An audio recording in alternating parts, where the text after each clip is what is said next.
Bom dia, meus amados irmãos e irmãs, graça e paz do Senhor Jesus. Nesse domingo abençoado do Senhor, o último dia de maio, do mês da família, que nós temos aí celebrado para a honra e para a glória do Senhor nosso Deus. E mais uma vez aqui reunidos, em torno da palavra do Senhor, para buscar a edificação. A palavra de Deus é viva. A palavra do Senhor, ela é poderosa, orgânica, e ela fala a nossa vida, ela molda a nossa estrutura, o nosso caráter, Se o mundo soubesse, a bênção que é ter a palavra como nosso guia, a vontade de Deus para a humanidade, certamente todos buscariam profundamente isso. Mas infelizmente a gente vive um mundo onde as pessoas querem viver nos ditames dos seus prazeres, e quando fazem isso, infelizmente, elas trazem desgraça para a sua própria vida, porque o desejo do homem é contrário ao desejo do Senhor nosso Deus, e a vontade de Deus, ela é boa, ela é agradável, ela é perfeita. Então busque a orientação na palavra do Senhor, que ela possa saturar, ela possa a cada dia encher o teu coração dessa vontade bendita e poderosa do Senhor. E eu quero convidar você para lermos a Bíblia hoje na carta do apóstolo Paulo aos Romanos, no capítulo 1, a partir do versículo 18, para nós falarmos sobre o tema que nós queremos propor nessa manhã, a família paralela. Já temos falado em alguns momentos sobre esse tema tão desafiador para a igreja de Cristo Jesus. Nós cremos que famílias que estão desejosas de aprender da palavra, são famílias que têm uma estrutura muito melhor, tem uma estrutura de bênção, e elas podem abençoar a sociedade, elas podem transformar o mundo para a glória do Senhor nosso Deus. Então vamos procurar a orientação de Deus na palavra do Senhor. Romanos, capítulo 1, do versículo 18 até o versículo 27. A idolatria e a depravação dos homens. E a Bíblia fala assim: a ira de Deus se revela do céu contra toda impiedade e perversão dos homens que detêm a verdade pela injustiça. Porquanto o que de Deus se pode conhecer é manifesto entre eles, porque Deus lhes manifestou. Porque os atributos invisíveis de Deus, assim o seu eterno poder, como também a sua própria divindade, claramente se reconhecem desde o princípio do mundo, sendo percebidos por meio das coisas que foram criadas.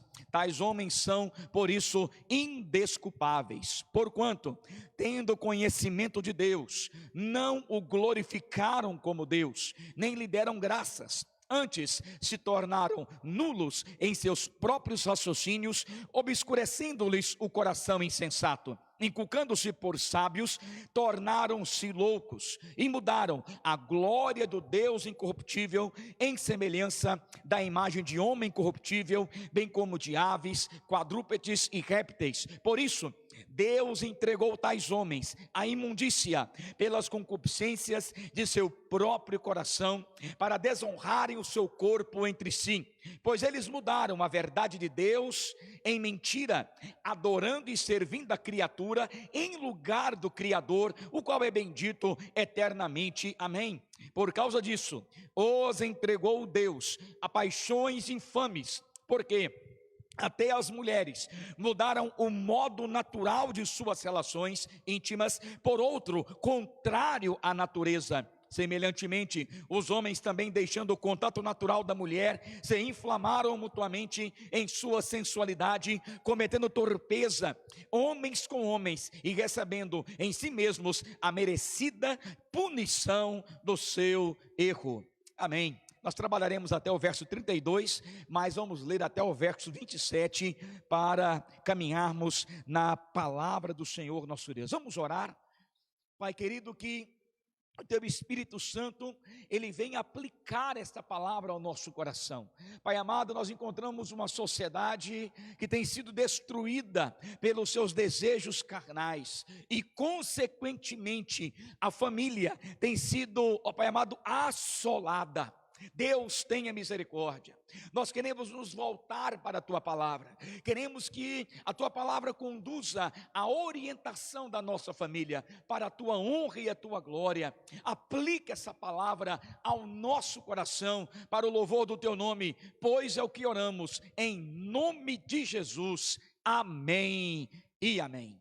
Meus amados irmãos, quando nós falamos sobre o tema de hermenêutica, que é um estudo que visa a interpretação, geralmente de textos, como da filosofia, da religião e até mesmo de livros de direito, podemos entender que a hermenêutica, ela não se restringe apenas ao campo da escrita, mas todo tipo de percepção, ela trará para nós alguma interpretação hermenêutica. Em outras palavras, tudo aquilo que eu observo, eu farei uma interpretação. Aquilo que os meus olhos observam, aquilo que a leitura de um texto traz para mim, eu vou trazer de uma certa forma algum tipo de hermenêutica, de alguma interpretação quanto àquela questão, quanto àquele assunto. A hermenêutica, ela se desenvolveu na história por muitos séculos, de maneiras variadas. Por exemplo, de 4000 a.C. até por volta de 500 aproximadamente, essa hermenêutica, ela tinha duas linhas. Primeira delas, ela tinha uma linha mais alegórica. Alguns teólogos dizem até que a chamada Escola de Alexandria traria e trouxe essa ideia de uma hermenêutica mais alegórica. Por exemplo, vamos pegar algum texto bíblico, onde a maioria das mensagens hoje são mensagens alegóricas. Alguém pode ler, por exemplo, lá em tudo posso naquele que me fortalece, de Filipenses. E a pessoa então fala, olha, você pode tudo naquele que te fortalece. Aí ele coloca pontos, por exemplo, eu posso ser próspero materialmente naquele que me fortalece. Eu posso ter saúde abundante naquele que me fortalece. Mesmo que pareça bonito, e até foneticamente soe bem, é um erro hermenêutico, porque a alegoria, ela é um leque quase que infinito de possibilidades. A pessoa, ela sai daquilo que o autor queria dizer para aquilo que ela acha importante no texto. Isso é um erro terrível com relação à hermenêutica. Por outro lado, levantou contrapondo a essa uma hermenêutica mais literal da Bíblia. Era uma hermenêutica onde a chamada escola de Antioquia, ela se dedicou mais a um estudo sério, e na interpretação dessa hermenêutica mais literal, a ideia era: não é o que eu penso do texto, mas é o que o autor tinha a intenção de trazer para o seu público. Amados irmãos, isso trouxe um retorno poderoso à palavra do Senhor nosso Deus. E essa é a hermenêutica correta que a igreja reformada, ela usa quando ela lê a palavra do Senhor nosso Deus, quando ela interpreta a palavra do Senhor nosso Deus. Ou seja, qual é a vontade de Deus para o homem. Mas infelizmente, depois da Idade Média, o humanismo, ele entrou de sola na humanidade. E o humanismo, ele tirou Deus de cena e colocou o homem como centro de todas as coisas. E essa mudança radical de interpretação trouxe ao centro o homem, que obviamente ia trazer todo tipo de desordem possível com relação à interpretação. E então, por conta disso, muitas das revoluções que surgiram a partir daí foram revoluções centradas no homem e não na vontade de Deus. Revoluções na estrutura feudal, revoluções na estrutura da indústria, revoluções tecnológicas, e por último agora, alguns estão falando sobre uma chamada revolução afetiva. A revolução afetiva é uma negação de todas as instituições em prol do desejo pelo afeto, como busca última pela felicidade. Na minha ideia, é o velho, surrado e antigo hedonismo. Ou seja, o homem vive para o seu prazer. E essa revolução afetiva, ela trouxe agora as emoções como o centro, como o diretor de toda a minha vida. Nunca se amou tanto cachorro, papagaio, lagartixa e o tanto de bicho, sei lá, que aparece por aí, Tudo agora é uma questão de afetividade. O homem inverteu todos os seus valores e padrões, porque o que importa agora é aquilo que ele sente, aquilo que ele ama. Não importa mais se há uma bússola ou um aferidor, no nosso caso, a palavra de Deus. Não importa mais se é certo ou se é errado. O que é importante é o que eu estou sentindo. Pode observar, as propagandas trazem isso. As propagandas usam frases como mais ou menos assim: você merece ser feliz. Você pode ter um desse. E isso, irmãos, são expressões hedonistas que levam o homem e a satisfação dos seus desejos às últimas consequências. Agora pegue isso e traga isso para a afetividade. Traga isso para a família. Traga isso para a sexualidade. E você, quando olha ao teu redor, você vai conseguir entender um pouco melhor o caos moral que vive a sociedade. Por quê? Porque essa hermenêutica humanista, antropocêntrica, essa busca da revolução afetiva, ela tem por centro um homem, mas um homem pecador, desequilibrado nas suas emoções, desorientado nas suas paixões. Esse homem não tem equilíbrio, esse homem não tem como ser aferidor ele mesmo. Por quê? Porque não há um equilíbrio moral nesse homem. Toda moralidade que existe em nós, ela é adquirida de alguma cultura, e no nosso caso, o cristianismo, ele moldou a moral de quase todo mundo. Mas quando o homem, amados irmãos, ele tem desprezado essa moral, quando o homem tem desprezado em prol da afetividade, o homem ele está desconstruindo tudo aquilo que Deus estabeleceu para a humanidade, na questão de harmonia familiar, e construindo algo que tem sido aberrante. Daqui um pouco vamos falar um pouco sobre isso. Quando olhamos, irmãos, para Romanos, talvez a obra-prima do apóstolo Paulo, uma carta de conteúdo doutrinário fabuloso, é uma carta que fala sobre a depravação total do homem, e aqui no contexto de Romanos 1, é uma carta que fala sobre a justificação pela fé, é uma carta que fala sobre a graça eletiva, é uma carta que vai falar, amados irmãos, sobre o Deus que transforma o coração do pecador. É um conteúdo teológico poderoso para a nossa vida. E agora no capítulo 1, Paulo está mostrando a condição do homem sem Deus, a condição do homem caído, do homem que despreza o Criador, mesmo tendo todas as constatações de que ele existe. Esse homem rebelde, que quer viver a sua chamada autonomia, que tem desprezado esse Deus, é esse homem que Paulo está escrevendo acerca dele, caracterizando ele aqui. Amados irmãos, isso tem consequências diretas sobre a nossa família. Nós temos que nos voltar para a palavra do Senhor e ver então o que a Bíblia fala sobre isso.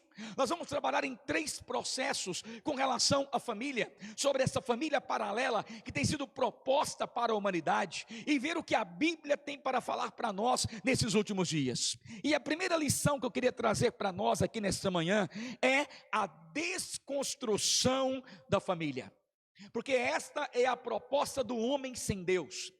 Esta é a proposta do homem que quer viver a sua autonomia. Capítulo 1, versículo 18, como nós lemos, até o versículo 23, vai nos mostrar sobre isso. A ira de Deus se revela do céu contra toda impiedade e perversão dos homens que detêm a verdade pela injustiça. Porquanto o que de Deus se pode conhecer é manifesto entre eles, porque Deus lhes manifestou. Por quê? Os atributos invisíveis de Deus, assim o seu eterno poder, como também a sua própria divindade, claramente se reconhecem desde o princípio do mundo, sendo percebidos por meio das coisas que foram criadas. Tais homens são por isso indesculpáveis. Cuidado com aquela frase: olha, Deus odeia o pecado, mas ama o pecador. Essa frase, apesar de ser bonita e afagar o nosso ego, ela é teologicamente completamente errada. A Bíblia fala aqui no capítulo 1, versículo 18, que a ira de Deus, ela está sobre todo homem ímpio. Se você pega Efésios capítulo 2, a Bíblia fala que nós, antes de sermos alcançados pela graça, éramos filhos da ira, como os demais. A Bíblia fala em Apocalipse que o Cordeiro de Deus estará sentado no seu trono, julgando e punindo os ímpios em ira. Portanto, amados irmãos, todo aquele que é rebelde contra Deus, todo aquele que vive a autonomia, todo aquele que despreza o Salvador, amados irmãos, ele está sob a ira de Deus. Sabe por quê? Porque esse homem, ele quer destruir, ele quer desconstruir tudo aquilo que Deus estabeleceu, que foi bom, como diz em Gênesis capítulo 1, foi muito bom. E é portanto assim que a ira de Deus está sobre todos eles. Mas quando esse homem, na sua rebeldia, quer abandonar Deus e quer destruir a família, amados, nós encontramos o caos moral da sociedade. Queridos irmãos, a desconstrução da família é uma ação clara da rebeldia do homem caído. Porque esse homem caído, não é que ele não sabe que Deus existe. Esse homem caído despreza o Deus que ele sabe que existe. Olha comigo no capítulo 1, versículo 20 e 21, Paulo fala isso. Porque os atributos invisíveis de Deus, assim o seu eterno poder, como também a sua própria divindade, claramente se reconhecem desde o princípio do mundo, sendo percebido por meio das coisas que foram criadas. Tais homens são por isso indesculpáveis. A Bíblia fala assim: os atributos invisíveis, o seu eterno poder, a sua divindade, a Bíblia fala, claramente se reconhecem.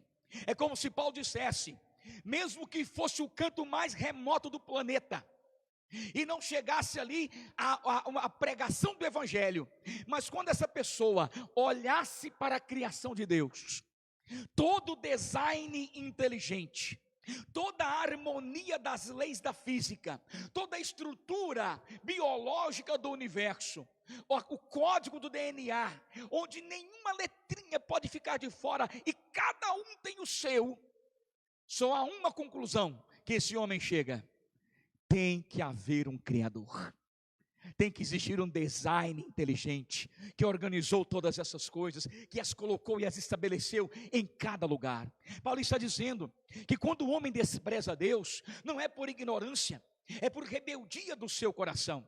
Quando o evolucionismo ele é abraçado com tanto carinho pelas mentes inteligentes desse planeta, não é que o criacionismo é impossível, é que eles preferem a loucura do que a sensatez do criacionismo. Vamos imaginar a seguinte situação. Vamos imaginar que você trabalha no mercado e você está levando um monte de compras para as casas. E num dado momento aquele caminhão capota por um acidente. Uma obra do acaso, um acidente do acaso. E naquela capotagem ali daquele caminhão, alguns elementos da padaria vão sair dos seus pacotes e vão se juntar. Vamos imaginar que de repente tem uma cartela de ovos ali, e aquela cartela de ovos, naquele caminhão virando de ponta cabeça, quebra ali 2, 3 ovos, e de repente um pacote de farinha de trigo se abre naquela bagunça do caos, do aleatório, e se junta com aqueles ovos, e de repente um pó royal que estava ali, né, um fermento, ele também abre, e na medida certinha, ele se junta com aquilo, e aquelas coisas daquele movimento aleatório, o caos, eles então se misturam, e caem dentro de uma forma, tudo por acaso. E por um acaso tinha ali um micro-ondas ou um forno elétrico que estava em movimento também, e a fricção daquele movimento criou energia, e aquela forma entrou dentro daquele micro-ondas, e no dado momento, na temperatura certa, no tempo exato, formou-se um bolo, e o bolo saiu. Aí quando aquele homem abre aquele caminhão em bagunça, ele vê lá um bolo quentinho, cheiroso e macio, e alguém pergunta: mas quem fez isso? Ele diria: o acaso fez isso. E isso é um bolo que tem no máximo 8 a 10 elementos. Uma única célula tem milhões de elementos perfeitamente combinados. Então, quando o homem escolhe, queridos, o evolucionismo, o caos como uma possibilidade, ele está louco, porque é impossível isso acontecer. Então o que Paulo está mostrando, que quando o homem ele quer desconstruir a família, na estrutura que Deus estabeleceu, não é porque Deus não é reconhecível por ele, é porque ele não quer Deus, ele não quer a direção de Deus, ele não quer a tutela de Deus, ele quer ser rebelde contra esse Deus. Romanos 1:32, a Bíblia fala, ora, conhecendo ele a sentença de Deus, de que são passíveis de morte os que tais coisas praticam, não somente as fazem, mas também aprovam os que assim procedem. Isso é rebeldia, irmãos, isso não é ignorância, isso é rebeldia do coração do homem, que está desconstruindo aquilo que Deus estabeleceu. E mais, a desconstrução da família é uma proposta do homem viver sem Deus. É o que nós chamamos de a autonomia humana. É quando o homem não quer tutela nenhuma, é quando o homem não quer tutela de nada, ele quer viver a sua rebeldia, como foi a proposta de Satanás para Eva. Ela disse para a mulher, se você comer desse fruto, você vai ser como Deus, conhecedor do bem e do mal. Ela não queria mais a tutela da proibição, ela queria a autonomia, assim como o meu e o teu coração sempre quer. Ah, meus amados irmãos, toda vez que Deus ele deixa de ser o centro, e colocamos ele no periférico, e colocamos a nossa vontade no centro, colocamos as nossas emoções no centro, nós criamos o que chamamos de tensões da realidade, nós criamos antinomias, e aquilo que era harmonioso, porque Deus era o centro, agora vira uma bagunça, vira um caos.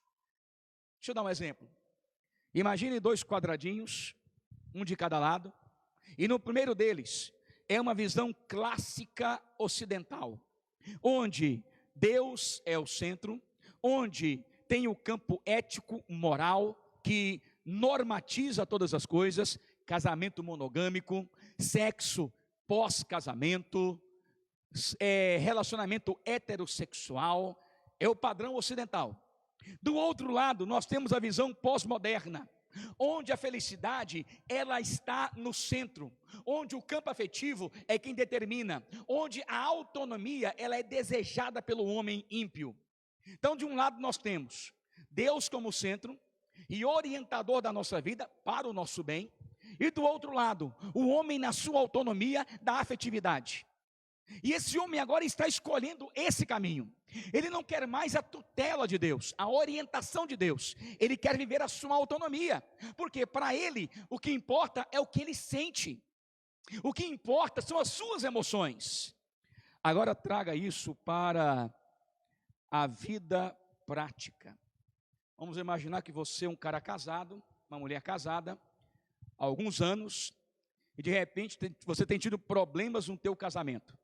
Brigas, divergências, um probleminha aqui, acolá, e de repente você flerta com outra pessoa, e aquilo cresce no teu coração, aquilo amadurece na tua alma, e você quer engravidar daquilo e quer dar à luz aquilo, e você fala assim, o que importa é ser feliz. Aí você chega para o seu cônjuge, fala, olha, fulano, fulana, foram muitos anos casados, foi muito bem, tivemos nossos filhos, mas eu não te amo mais, eu me apaixonei por outra pessoa, eu quero que você compreenda, por favor, segue a tua vida, e agora eu vou seguir a minha, porque eu estou amando uma outra pessoa.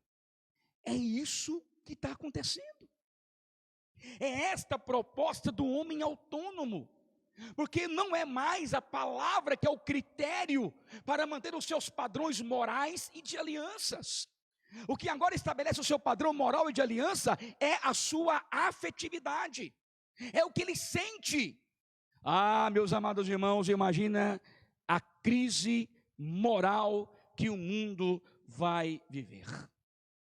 O teólogo holandês Herman Doyever, ele fala sobre essa ideia de uma visão teorreferente, onde Deus ele tem que ser o centro da minha vida em todas as instâncias. Eu estou casado com o meu cônjuge, não é apenas pelo fato de amá-la, mas é porque existe uma aliança, e eu honrarei essa aliança até o fim da minha vida. É algo desafiador nos dias de hoje. Herman Dover diz que se Deus ele for o centro, tudo vai ser equilibrado. Mas se a minha afetividade for o centro, amados, olha o caos que está vivendo a nossa sociedade. Nós encontramos então uma desconstrução da família. Nós encontramos então uma desconstrução dos padrões de afetividade que Deus deixou para o homem. Mas esse povo é terrível. Não é apenas uma proposta de desconstruir por desconstruir. Estamos na época da desconstrução, né? Temos aí os grandes filósofos, né? Jacques Derrida, Michel Foucault, homens aí que abolem o discurso, vão ter toda a liberdade possível. Não precisamos disso. Não é isso. Esse homem, ele quer desconstruir para reconstruir uma família à sua imagem e a sua semelhança. O projeto deles é ambicioso. O alvo final deles é anular, destruir completamente. Os movimentos marxistas, eles até chamam, quando passar essa era pós-cristã, eles querem uma era sem Cristo, sem o cristianismo. Essa é a ousada engenharia que eles têm para a humanidade. Eles agora querem não apenas desconstruir a família nos padrões bíblicos, mas eles querem agora reconstruir uma nova estrutura de família, segundo aquilo que eles acham que é o padrão. E amados irmãos, então encontramos no capítulo 1, do versículo 24 ao 27, a proposta desse homem sem Deus. Por isso Deus entregou tais homens à imundícia, pelas concupiscências de seu próprio coração, para desonrarem o seu corpo entre si, pois eles mudaram a verdade de Deus em mentira, adorando e servindo a criatura em lugar do Criador, o qual é bendito eternamente, amém. Por causa disso os entregou Deus a paixões infames, porque até as mulheres mudaram o modo natural das suas relações íntimas por outro, contrário à natureza. E semelhantemente os homens, também deixando o contato natural da mulher, se inflamaram mutuamente em sua sensualidade, cometendo torpeza em si mesmos, a merecida punição do seu erro. Amados irmãos, homens entregues a si mesmos. Olha o versículo 28. E por haverem desprezado o conhecimento de Deus, o próprio Deus os entregou a uma disposição mental reprovável para praticarem coisas inconvenientes. É como se Deus desse um castigo para o homem. E deu. E o castigo é o seguinte: você não me quer, você não quer obedecer à minha vontade, então eu estou soltando a sua mão, e você faça o que você quiser. Quem é pai sabe disso, que se você não ficar segurando o teu filho o tempo todo, ele vai se machucar. Ele quer atravessar a rua, ele quer ficar longe de você, ele quer colocar a mão no fogo, parece que o que não presta ele quer. Parece que, desde pequenininho a natureza do bichinho é ruim. Mas você ama o seu filho, eu amo meu filho. O que nós fazemos? Não. Nós seguramos, nós restringimos. Por quê? Porque nós sabemos que se soltarmos a mão, ele morre. Ele vai procurar a destruição. Então Deus puniu a humanidade. Deus disse: é assim que vocês querem? Vocês não me querem.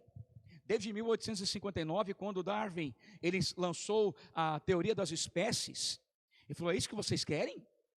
As universidades cheias de ateus, é isso que vocês querem? Então eu estou soltando a mão de vocês. E então Deus soltou a mão. E o homem agora vive a sua revolução afetiva. Ele vive nos prazeres da sua carne. O seu Deus é a sua carne. Só que esse homem, na autonomia, sem a direção de Deus, ele está cavando a sua própria sepultura. São homens entregues aos desejos carnais, são homens entregues à concupiscência do seu coração, São homens entregues à idolatria do seu próprio eu, e então eles conseguem criar as suas inovações, libertinagens, poliamor, zoofilia, relações incestuosas, relações de pedofilia. Esse homem se tornou bestial. Há poucos dias agora vimos uma postagem de uma marxista dizendo que a sociedade deveria ser mais tolerante com os pedófilos. E é uma proposta gradual, com certeza haverá pressão do Congresso de pouco tempo para que liberem a pedofilia. É um homem entregue à bestialidade. O desequilíbrio, queridos, da afetividade foi o berço para a ideologia de gênero. A grande venerada desse movimento, Judith Butler, que escreveu o livro Problemas de Gênero, ela é uma grande teórica desse assunto e uma grande propagandista sobre a ideologia de gênero. Ela disse que a reivindicação de poder construir a sua identidade para além do gênero de nascimento. Ela diz que o homem e a mulher, eles podem ser além dessa proposta binária, macho e fêmea, que é estabelecido pela sociedade. Segundo ela, não se define se é homem ou mulher no dia do nascimento. É um processo de construção, onde você vai se tornando mulher ou vai se tornando homem. E essa é a proposta que a sociedade tem abraçado, amados irmãos. Então criou-se essa estrutura da ideologia de gênero. São tantas siglas que a gente não consegue nem mais acompanhar. A cada dia vai mudando e aparecendo uma proposta nova de ideologia de gênero. Para você ter uma ideia, no Brasil são mais de 75 propostas de ideologia de gênero. O famoso Pablo Vittar, ele fala que o seu gênero é o gênero fluido. Nem sei que desgraça que é essa, mas com certeza é algo contrário à palavra de Deus. É um gênero que faz o que quer. É um gênero que faz aquilo que é abominável ao Senhor nosso Deus. Mas o problema é que esses movimentos, eles escondem aquilo que fracassa. Para eles pintam um cenário bonito e colorido, de muita alegria, mas eles mascaram e escondem aquilo que está por trás, as frustrações, as decepções, os suicídios. Existe um médico na Inglaterra, o Dr. Paul McCarthy, do Centro de Psiquiatria do Hospital John Hopkins. Ele diz o seguinte, que na questão do transgênero, que é aquele que quer mudar de sexo, ele diz que há transtorno mental igual a anorexia. Eu até digo que é como se fosse uma esquizofrenia da sexualidade. A pessoa é uma coisa, mas ela diz que é outra. É como se o branco dissesse, eu sou preto. É como se o magro dissesse, eu sou gordo.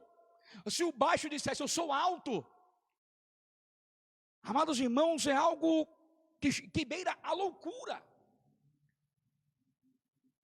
Em 1973, a homossexualidade ela não é tida mais como doença. A OMS, desde 1990, diz que ela fugiu desses transtornos psiquiátricos. Então ela deve ser tratada como ela é, uma decisão pecaminosa, à luz da palavra do Senhor nosso Deus. Segundo o médico que eu referi, de 70% a 80% desses transgêneros, eles perderam espontaneamente a ideia transgênera. Ou seja, com o passar do tempo, eles foram mudando de opinião. A ideia de que uma criança pode decidir se ela quer mudar de sexo ou não, isso é loucura. Isso é loucura. Ele também disse, amados irmãos, que há um aumento 20 vezes mais na taxa de suicídio entre os transgêneros. Mas isso eles não mostram. Eles escondem, para dizer que é colorido, que é muito bonito, que você pode fazer o que você quer. Amados, isso é um engodo, isso é uma mentira, isso é o resultado de um homem que quer viver sem Deus. Ele quer desconstruir aquilo que Deus projetou, e ele quer agora reconstruir segundo o seu bel prazer. São homens, queridos irmãos, com uma disposição mental reprovável, onde a sexualidade humana ela tem sido mudada. Mas nós dizemos que a sexualidade humana ela é tanto estrutural quanto direcional. Existe um teólogo americano chamado Albert Walters. Ele disse num livro chamado Criação Restaurada, dizendo que Deus, quando cria todo o cosmos, Ele cria tudo estruturalmente harmonioso. As leis da física, a sexualidade humana, tudo que Deus cria tem uma estrutura perfeita. Mas por conta do pecado, o homem teve uma direção pecaminosa. Aquilo que Deus criou estruturalmente harmonioso, o homem rebelde sem Deus, ele agora pega uma direção pecaminosa.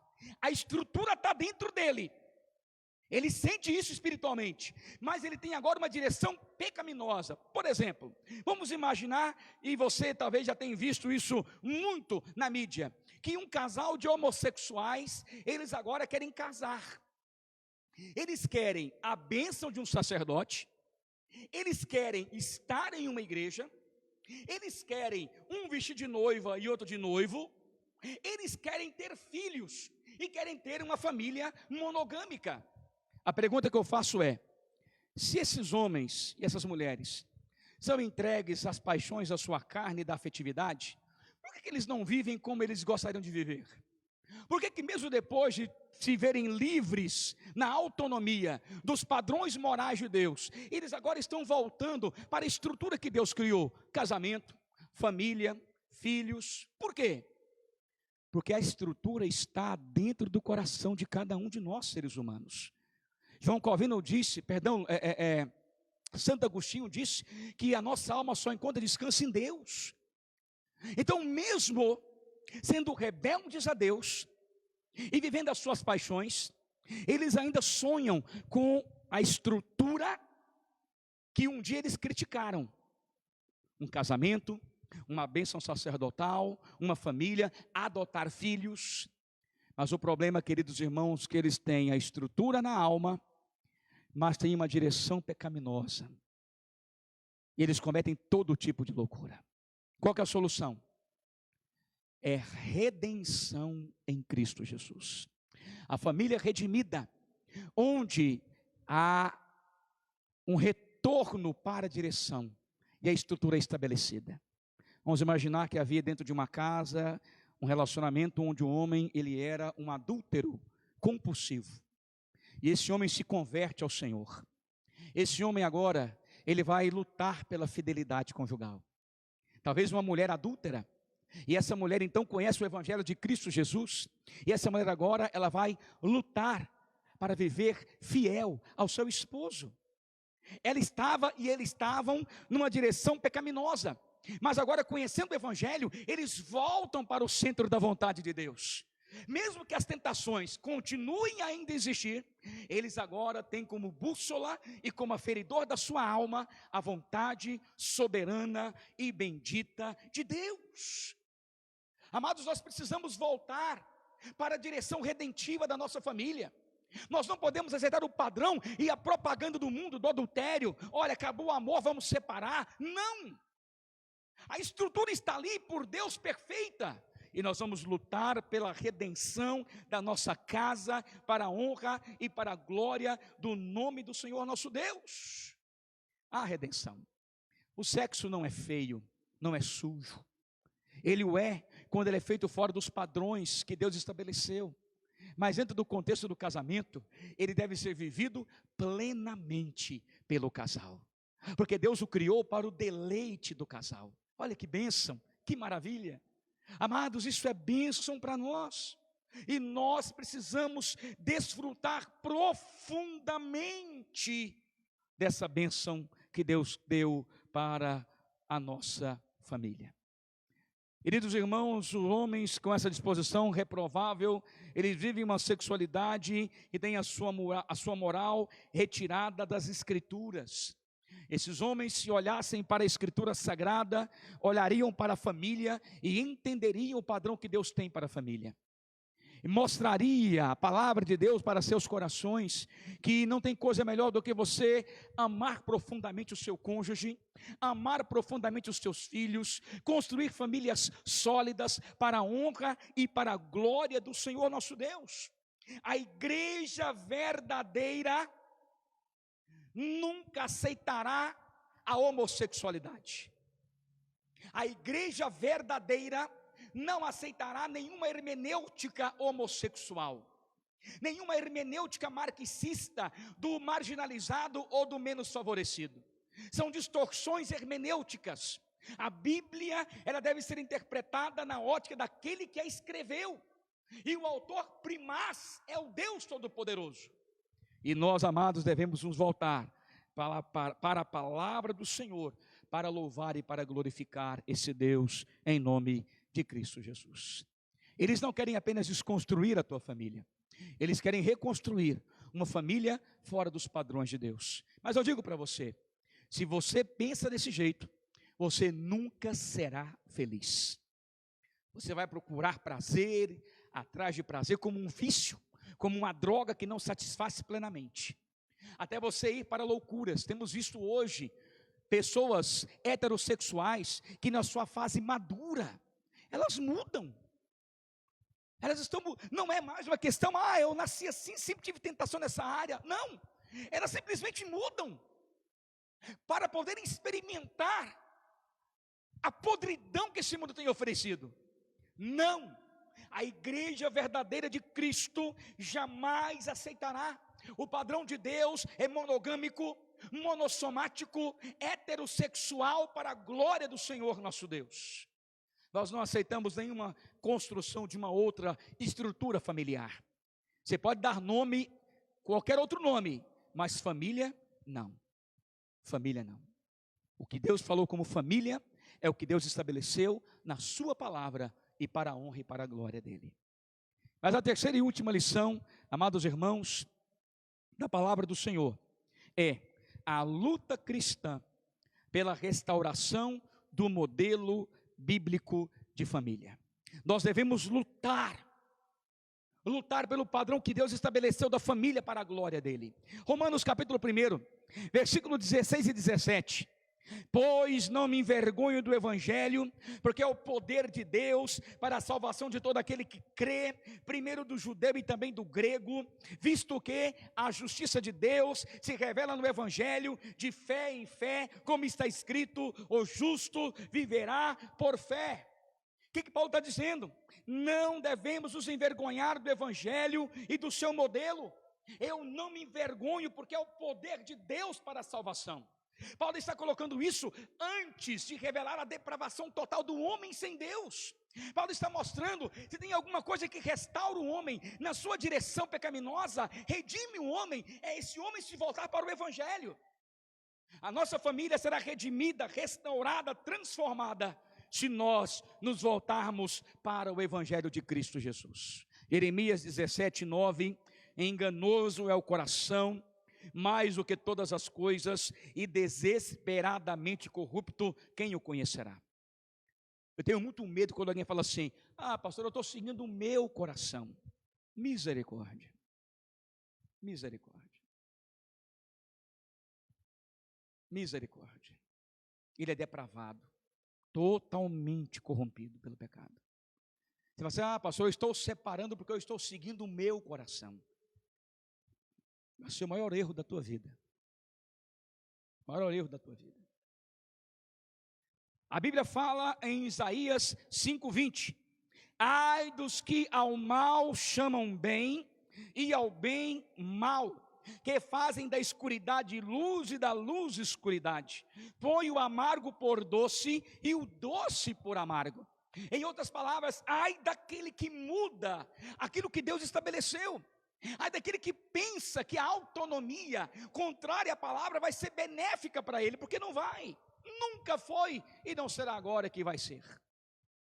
Amados irmãos, nós não podemos nos envergonhar do evangelho, porque ele é o poder de Deus para transformar a nossa família. As nossas tentações, elas precisam ser sublimadas pelo poder da cruz, precisam ser domadas, esse bicho, esse monstro que há em nós, até o dia da redenção final em Cristo, precisa ser moldado pela palavra do Senhor nosso Deus. Podemos aprender também dentro desse ponto terceiro, viver no poder do evangelho, para lutar pelos direitos da família cristã. É esse poder, é por ele que nós vamos lutar. A grande ênfase da moralidade bíblica, ela está expressa, por exemplo, aqui em Mateus 22, 37 e 38. Respondeu-lhe Jesus: amarás o Senhor teu Deus de todo o teu coração, de toda a tua alma, de todo o teu entendimento. E este é o grande primeiro mandamento. O segundo, semelhante a este, é: amarás o teu próximo como a ti mesmo. Quando nós olhamos para o nosso cônjuge, para os nossos filhos, e pensamos no mal que poderemos causar a eles, se seguíssemos as inclinações do nosso coração, isso traz um freio moral. Quando olhamos para o nosso Deus, e vemos o escândalo que isso traria ao nome do Senhor, a chacota pela sociedade, isso nos faz voltar ao padrão de Deus, para vivermos para a glória de Deus, no contexto da nossa família. Amados irmãos, devemos também viver pela fé, e dar bom testemunho como famílias de Cristo Jesus. Sabe por quê os movimentos marxistas, eles querem a mudança da família? Porque eles entendiam que a família é o microcosmo de um sistema de dominação, onde o homem, ele domina sobre a mulher, homem e mulher dominam sobre os filhos. Então ele fala que para poder mudar essa sociedade que tem classes dominadoras, é preciso mudar a família, porque a dominação começa na família. Então ele fala: vamos destruir a família monogâmica na estrutura judaico-cristã, que nós destruímos toda a plataforma de soberania escalonária. Fazendo assim, então nós temos o nosso alvo, todo mundo igual. Mas sabe por que eles fizeram isso? Porque muitas famílias cristãs, elas davam um péssimo exemplo. Muitos maridos cristãos eram de fato autoritários. Muitas mães e pais eram de fato agressores de seus filhos. Eles tiveram motivo para poder criticar a família. E quando eu faço isso na minha casa, quando eu sou grosso com meu cônjuge, quando eu sou autoritário na minha família, é assim porque tem que ser assim. Quando eu percebo essa agressividade, eu estou dando motivo para que esses movimentos critiquem a família e queiram uma nova estrutura familiar. Como fazer então? Nos voltemos para o padrão de família que a Bíblia fala. Maridos, amem a vossa mulher como Cristo também amou a igreja, que se entregou por ela, cuidou dela. Mulheres, sede vós submissas ao vosso marido. Filhos, obedecei vossos pais. Pais, não provoqueis vossos filhos a ira. Quando nos voltamos para a palavra, ela está ali, ditando carinhosamente como deve ser a conduta da família. E nós temos essa responsabilidade de nos voltar para os ensinamentos da família e vivê-los intensamente para a honra e para a glória do Senhor nosso Deus. Concluindo a palavra desta manhã, queridos, eu queria trazer algumas aplicações para o nosso coração. Primeira, o processo de luta pela desconstrução da família faz parte de uma filosofia hermenêutica diabólica. Lute contra isso. Essa reengenharia afetiva que tem colocado eu e você no centro, nós devemos abominá-la, mesmo que o nosso coração deseje. Ela não faz parte do projeto de Deus. Segunda aplicação, a proposta de reconstruir uma família paralela não deve ser aceita pela igreja cristã. Lute contra isso. Nós não queremos ter os nossos direitos de liberdade de expressão tolhidos com a ideia de travesti-lo como homofobia. Não é uma pregação homofóbica, é uma pregação centrada na palavra de Deus, onde diz o que tem que dizer e diz o que não tem que dizer. Terceira aplicação, somente a pregação do verdadeiro evangelho pode restaurar a família cristã. Lute por isso. É nos voltar para o evangelho, como Paulo fala, é o poder de Deus. É nos voltar para os ensinos da palavra de Deus. Viver a vida comum do lar, com muita intensidade com o nosso cônjuge, com os nossos filhos, para a glória do Senhor nosso Deus. E assim, Nós mostraremos para o mundo famílias fortes, estruturadas, obedientes à palavra, que vivem felizes e plenamente gozando de alegria. Ah, amados, e quando assim acontecer, o mundo desejará, ter famílias assim. Famílias abençoadas para a honra e para a glória do Senhor nosso Deus. Que a tua família, que a minha família sejam assim, para o louvor do Senhor nosso Deus. Amém? Ore comigo agora em nome do Senhor.